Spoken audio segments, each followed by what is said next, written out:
4월 마지막 날 그리고 마지막 주일 일부 예배 참여하신 여러분들에게 하늘의 신령한 은혜와 땅의 기름진 복들이 충만하시고, 오늘 제목처럼 여러분의 심령 속에 성령님의 크신 기름 부으심과 능력이 함께 임할 줄을 믿습니다. 그리고 이제 내일이면 5월인데 5월에 건강하시고 여러분의 바라고 원하는 모든 소원들이 늘 이루어지며, 특별히 여러분의 자녀들이 주 안에서 강건하고 복되고 천대까지 이 믿음의 계보를 이어가면서 하나님이 약속하신 천대까지 복을 누릴 수 있는 그런 축복의 가정들이 다 되시기를 예수님의 이름으로 축원합니다.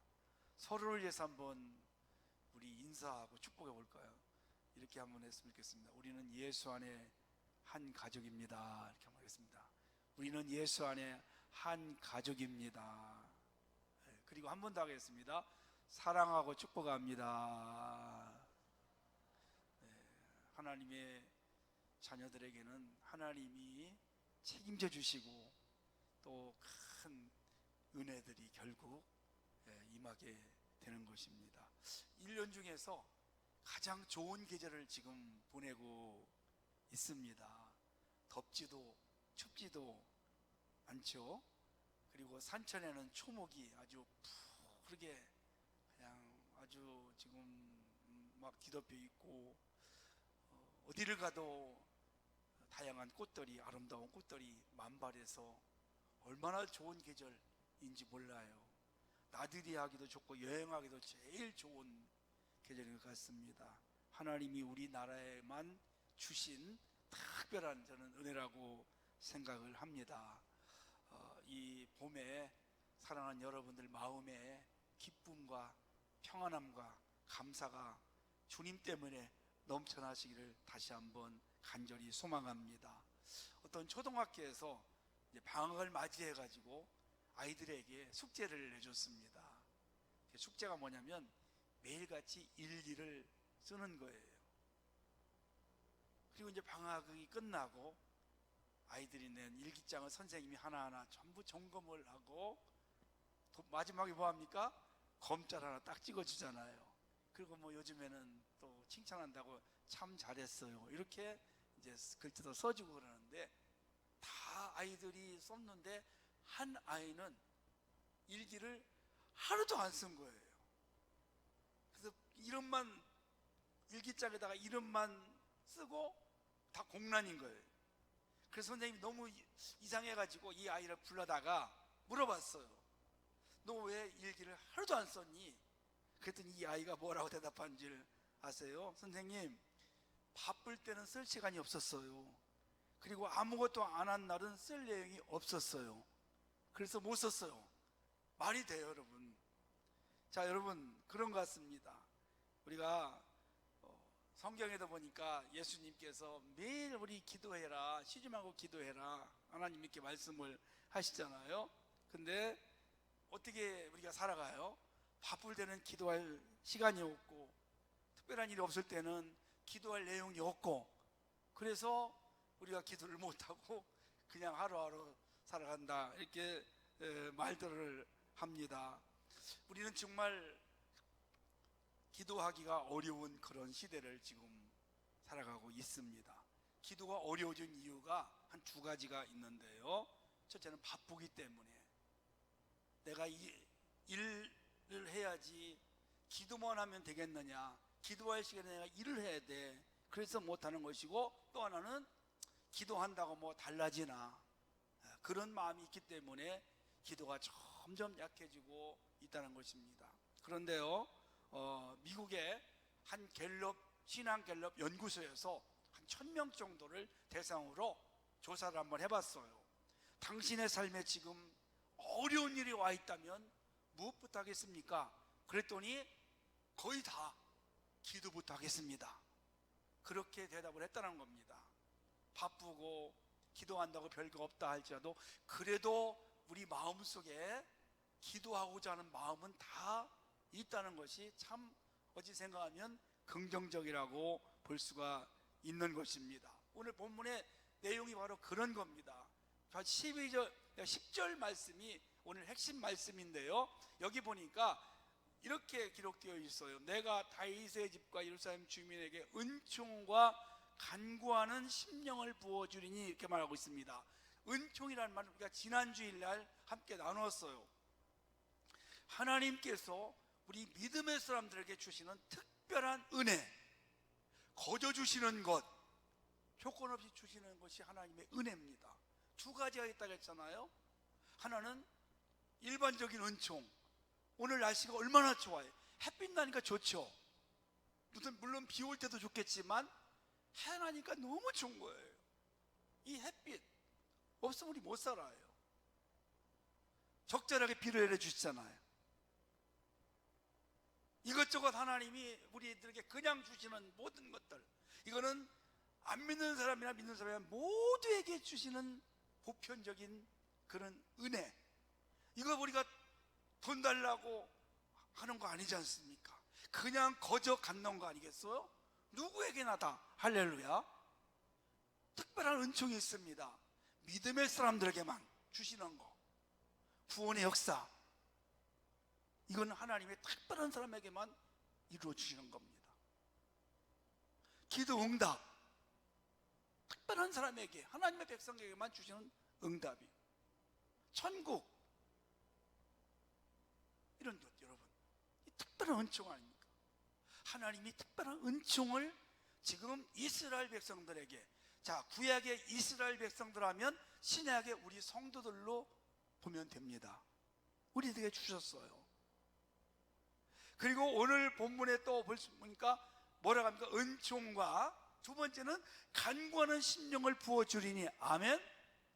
여기 심령이라는 말은 성령을 뜻하고 있습니다. 제가 하나 물어볼게요, 여러분요. 이제 여기 다 어르신들인데 어버이날 자녀들부터 선물 받잖아요. 다 받으실 거예요, 아마. 밥 한 끼라도 얻어먹게 되잖아요. 그래서 자식들이라고 부모님 생각은 다 해요. 뭘 받고 싶으세요, 여러분? 선물은 내가 받고 싶어서 이야기해서 받는 것도 있지만, 자녀들의 어떤 또 주시는 분의 어떤 마음에 우러나서 주는 것도 있죠. 여하튼 선물은 받으면 기분 좋아요. 그렇죠? 기분 좋아요. 그게 비싼 거나 싼 거나 뭐 명품이나 아닐 것 없이 다 기분 좋습니다. 근데 그 선물 중에서 가장 좋은 선물이 어떤 선물일까요? 성경에서 말하고 있습니다. 성령입니다. 아멘. 가장 하나님이 우리에게 주시는 선물 중에 좋은 선물이 성령입니다. 그 선물을, 성령을 우리에게 어떻게 주신다? 부어주신다 그랬어요. 그냥 손에 안겨주는 것이 아니라 하늘에서 그냥 부어주신다.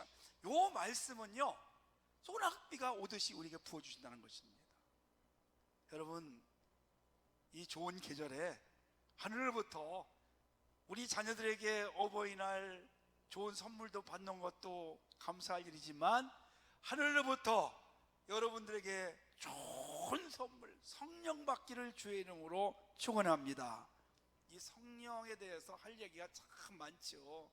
근데 구약시대에 성령에 대해서 조금 말씀드리겠습니다. 구약시대에는 하나님이 특별한 사람들에게만 주셨어요. 뭐 사사라든지 왕, 제사장들에게 주셨어요. 그래서 사사기에 보면 사사기에 기드온에게도 삼손에게도 임했고, 또 왕정시대에는 사울왕과 다윗에게 왕에게 임했죠. 하나님이 그렇게 임했어요. 또 제사장들에게 임하기도 하고. 왜 그랬을까요? 하나님이 그 성령을 부어주셔가지고 능력을 주셔서 통치하도록 힘을 주신 거예요. 할렐루야. 특별한 사람에게만 임했습니다, 구약에는. 그런데 신약에는 누구에게나 간구하는 자에게 성령을 주신다고 했어요. 아멘. 오늘 그 약속한 겁니다, 스가랴가.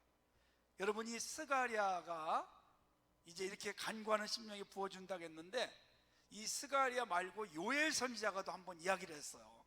요엘서 2장 38절 말씀, 28절 말씀 보니까 이렇게 기록되어 있습니다. 그 후에 내가 내 영을 만민에게 부어주리니 너희 자녀들이 장래의 일을 말할 것이며 너희 늙은이는 꿈을 꾸며 너희 젊은이는 이상을 볼 것이며 모든 만민에게 부어주신다.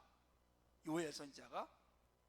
그리고 스가랴 선지자도 오늘 성령을 은총과 간구하는 심령을 부어주리니 신약의 성도들에게 부어주신다고 했어요. 근데 놀라운 사실은 이 스가랴 선지자가 요엘보다 약 120년 앞서서 예언을 하게 된 것입니다. 그러니까 제일 먼저 성령을 말한 사람이 바로 스가랴 선지자입니다. 성령 하나님은 처음부터 계셨어요. 창조에도 함께 하셨어요. 그리고 제사장이나 왕이나 사사들, 하나님의 일들을 감당하는 사람들에게 이 성령을 부어주셔가지고 그들이 능히 감당하도록 특별하게 했는데, 신약에는 모든 간구하는 사람들에게는 다 성령을 받을 줄 믿습니다. 자, 그 예가 성경에 나와 있습니다. 사도행전 1장 2장에 보면 120명이 예수님의 약속을 따라서 마가다라 방에 모여서 오순절날 열흘 동안 딱 기도하지 않습니까? 그때 거기에 있던 120명이 다 성령의 충만함을 받고, 아멘? 다 받았어요. 그 외에도 2장, 4장, 10장, 사도행전에 보면 계속 성령을 충만함을 받아요. 오늘 이 시대에도 마찬가지입니다.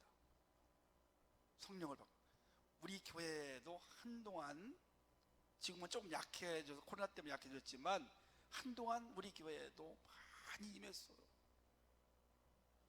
저는 집에 수양하다가 방언을 여러 명 받고 성령 받고 충만해지고 은혜 받고 그런 분들도 있었죠. 새벽 기도하다가 은혜 성령 받고 다시 그날을 우리가 기대하면서 우리 교회가 속히 회복될 수 있기를 주의 이름으로 간절히 원합니다. 누구에게 성령을 부어주시냐? 간구하는 자에게. 저를 한번 따라서 할까요? 간구하는 자에게, 아멘, 사모하는 자에게 하나님은 부어주시는 것입니다. 이 성령을 받아야 우리가 능력 있는 삶을 살아갈 수 있습니다. 성령을 받아야 능력 있는 그리스도인이 될 수가 있습니다. 성도 여러분, 한번 보세요. 예수님의 12제자 하나는, 가룟 유다는 자살했어요. 그렇죠? 그런데 예수님이 붙잡혔을 때에 그 후로 제자들, 그 전에 성령 받기 전에 그들이 어떻어요? 큰 소리만 쳤어요. 베드로, 다른 사람들 다 도망갈지라도, 주님 떠날지라도 나는 주님 끝까지 지키겠습니다. 이런 성도들 많이 씁니다. 근데 실상은 안 그래요. 말은 그렇게 하지만 그게 사람입니다. 그게 성도예요. 그게 그리스도인들이고 나약한 거예요. 예수님이 잡혀가니까 베드로가 도망갔어요. 그런데 너도 한패지? 이렇게 물어보니까 모른다고, 저주도 하고 그래요. 얼마나 나약하면. 자신만만했던 베드로, 성령 받기 전에는 말로는 최고였는데 막상 위기가 닥치니까 그냥 예수님 모른다고 도망가고 부인하고 저주도 했어요. 고향으로 갔어요. 예수님 찾아가서 다독거려서 다시 우리 한번, 너나 사랑하지? 우리 한번 회복하고 다시 뜨겁게 한번 주일 한번 해보자. 이제 그런 사명을 주시는 거죠. 그리고 나서 이제 그 제자들에게 마지막 승천하시면서 예루살렘을 떠나지 말라는 말은 굉장한 위기가 온다는 것입니다. 그래서 핍박이고 환난이고 유혹이 와도 절대로 믿음의 자리를 떠나지 말라는 겁니다. 사탄에게 친 거예요. 수많은 시험거리가 우리에게 찾아옵니다. 목사님을 통해서 찾아오기도 하고, 가족을 통해서 찾아오기도 하고, 성도를 통해서 찾아오기도 합니다. 여러분, 절대로 여러분 그 자리를 떠나지 않기를 축복합니다. 이기는 것입니다. 마귀가 시험을 하는 계속 합니다. 그리고 하나님도 우리를 시험 때로는 해요. 믿음이 있는가 없는가를 확인하고 싶어 해요. 어려움을 주어와요. 어떻게 하는가.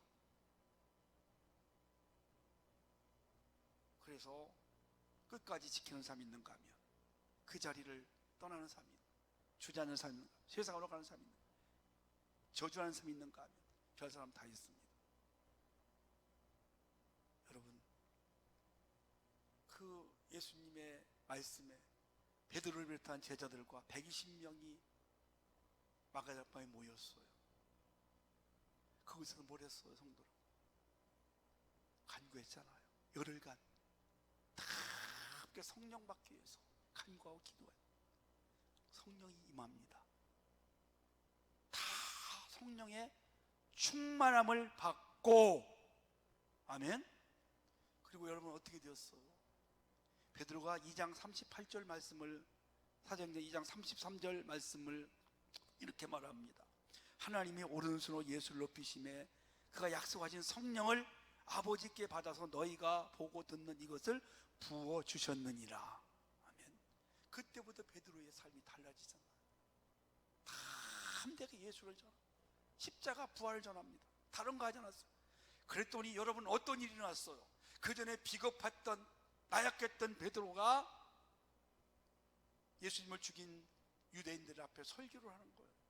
그 설교가 뭐 세상의 어떤 윤리, 복받는 그런 게 아니었어요. 예수님이 당신들이 예수를 죽였습니다. 당신들 회개하시오. 그 얘기하는 거예요. 그랬더니 그 사람들이 다 뭐라 그래요? 마음에 찔려 무릎 꿇고 회개합니다. 우리가 어쩌면 좋아? 어떻게 하면 우리가 됩니까? 회개하고 주 예수를 믿어라. 그럴 때 여러분 어떤 일이 났어요? 하루에 남자가 3,000명, 5,000명씩 주 앞에 돌아온 줄을 믿습니다. 그러니까 그 오순절 사건 이전과 이후에, 성령 받기 전과 이후에 베드로의 삶의 모습이 다 나와 있어요. 성령 받으면요 두렵지 않아요. 장래 걱정 안 돼요. 승리할 수 있어요. 여러분, 누구도 능히 당하지 못하는 것입니다. 제일 무서운 사람이 누군지 아십니까? 총을 들고 서 있는 사람이 무섭지 않아요.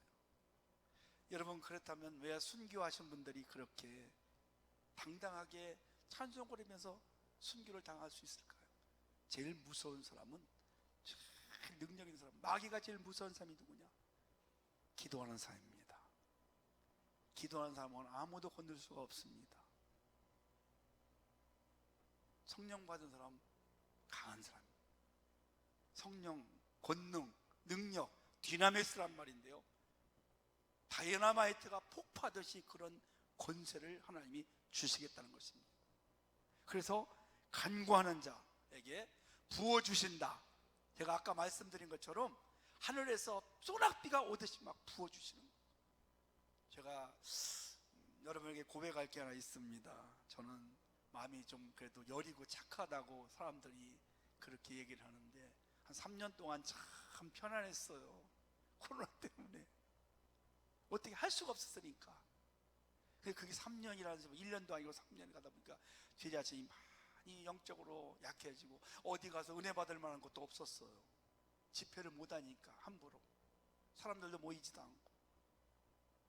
저도 너무 고민하고 힘들어하고, 여러분이 고백을 하지 않았지만 제 자신이 제일 힘들었을 것 같아요. 제가 늘 예배 드릴 때 숫자 때문에 혹시 더 들어와서 누가 더 시에서 나와서 조사하면 어떡하나 많이 걸렸거든요.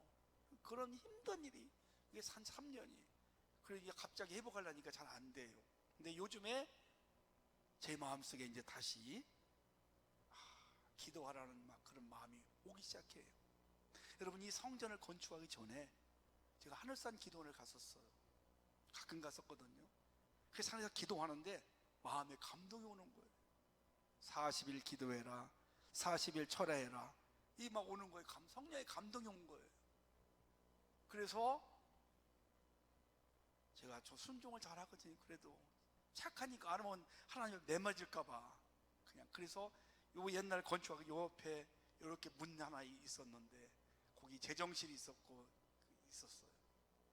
그래서 40일 철야를 하고 거기서 잠을 자고 여기서도 자고, 그러고 나서 하나님이 이렇게 성전을 불가능한 상황에서 이 성전을 건축하게 허락하셨어요. 아멘. 제가 목회를 하면서 이런 일들이 여러 번 있었어요. 근데 하나님이 또 저에게 자꾸 기도하라고 이런 마음을 주셔가지고, 그래도 이제 마지막 제가 은퇴하기 전에 한번 성령 받고 우리 교회가 다시금 회복되고 또 한번 하시려고, 하나님이 뭘 하시려고 하는 건지 그런 낌새가 이게 조금 저한테 오기 시작을 해요. 그게 진짜인지 모르겠지만 좀 더 이제 기도하면서 준비를 해야 되는데, 왜 그러냐면 여러분도 아시겠지만 이제 여기 도로가 이제 이게 쭉 2차선으로 잘 나요. 앞집도 없어지고요. 여기 아파트 227세대인가 9세대가 이 안에 여기 이번 7일날 5월 7일날 착공식을 합니다. 여기가. 그리고 이제 여기 옆에 군부대가 10만 평이에요, 여러분. 굉장히 큰 땅이에요. 10만 평이면, 그죠? 이 거기도 이제 내년 하반기부터 공사가 시작이 돼요. 여러분 아시겠지만 이 태교원에 지금 우리 동네만 빼놓고 여기도 지금 추진하다가 말았는데 우리 동네 전체가 지금 재개발하잖아요. 아시나요? 2군데가 허락났어요. 거의 결정고시 났어요. 태교원 전역이 지금 완전히 리모델링이 돼요. 여기 군부대 쫙 10만 평의 아파트가 이게 들어오죠. 여러분 여기 저 시식센터하고 들어오죠. 그러면 우리 교회가 참 옆에 공원도 있고요. 그래서 제가 이제 은퇴할 때까지인지 모르겠지만 하나님이 우리 교회를 통해서 앞으로 한 번 더 이제 쓰시지 않을까, 무슨 뜻을 이루지 않을까, 그래서 하나님이 준비하라고 그러는 건지 몰라도 그런 마음이 오는 거예요. 내가 성령 충만해야 되겠다, 하나님 앞에 내가 기도를 다시 이제 해야 되겠다, 그런 마음이 저에게 여러분 아시잖아요. 우리가 뭘 하려고 해도, 기도하려고 해도 내가 마음대로 안 돼요, 여러분이요. 그죠? 마음이 있어도 안 되는 거예요. 하나님이 근데 이렇게 하면 그게 되더라고요, 보면. 그래서 다 때가 있다. 아멘? 저를 한번 따라서 해볼까요? 다 때가 있다. 그죠? 때가 있는 거예요, 여러분이요. 여러분 감동되시면 하시는 겁니다. 아멘. 틀림없어요. 자녀에게 아무리 이래라 저래라 해도 안 됩니다. 때가 되면 하지 말라고 해도 합니다. 다 마찬가지. 이게 억지로 되는 게 아니에요. 하나님의 감동으로, 성령의 역사로 임하게 되는 것이죠, 여러분요.